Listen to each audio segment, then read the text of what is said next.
ચાલો સ્ટુડન્ટ, તમે જોડાઈ ગયા છો ટોપરિસ્ટ ઓનલાઈન એકેડમીમાં. તો 1 મિનિટમાં એક MCQ સોલ્વ કરીએ. MCQ number 10. અહીંયા તમારી ધંધાની ખરીદ કિંમત શોધવાની છે. 3000 ઇક્વિટી શેર છે. એક શેરના 100 રૂપિયા છે. ઇક્વિટી શેર મૂડી 3000, દરેકના 100 રૂપિયા. કેલ્ક્યુલેટ કરશો તો 3 લાખ રૂપિયા શેર મૂડી થશે. એને 10% પ્રીમિયમથી આપેલા છે, એટલે જામીનગીરી પ્રીમિયમ 3000 અને 100ના 10% એટલે 10 રૂપિયા, એટલે 30,000 રૂપિયા. તમે 3 લાખના 10% કરશો તો પણ એ જ જવાબ આવશે. ટોટલ 3,30,000 રૂપિયા. આગળ 5,000 ડિબેન્ચર્સ છે, 10% વટાવે આપેલા છે, અને એક ડિબેન્ચરની કિંમત 10 રૂપિયા છે. ડિબેન્ચર કેટલા છે? 5,000 ડિબેન્ચર.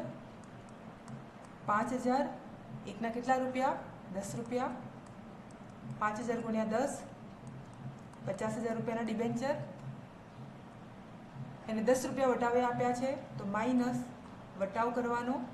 કેટલા ટકા? 10%. એટલે આ 50,000 છે, એના તમે ડાયરેક્ટ 10% કરશો તો 5,000 ઓછા થઈ જશે. તો 45,000 રહ્યા, એ આપણી ખરીદ કિંમતમાં બીજા ઉમેરાશે. અને બીજા વધારાના ચેકથી આપ્યા છે.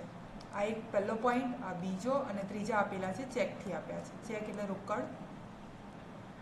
40,000 બીજા. ટોટલ સરવાળો કરીએ. 3,30,000 વત્તા 45,000 ડિબેન્ચરના વત્તા ચેકથી આપેલા 40,000. ટોટલ કરશો તો 4,15,000 રૂપિયા તમારી ખરીદ કિંમત. તો option number D is right. D is your answer. Thank you very much. Channel સાથે જોડાયેલા રહો, અને વિડીયો જો ગમ્યો હોય તો તેને લાઈક કરતા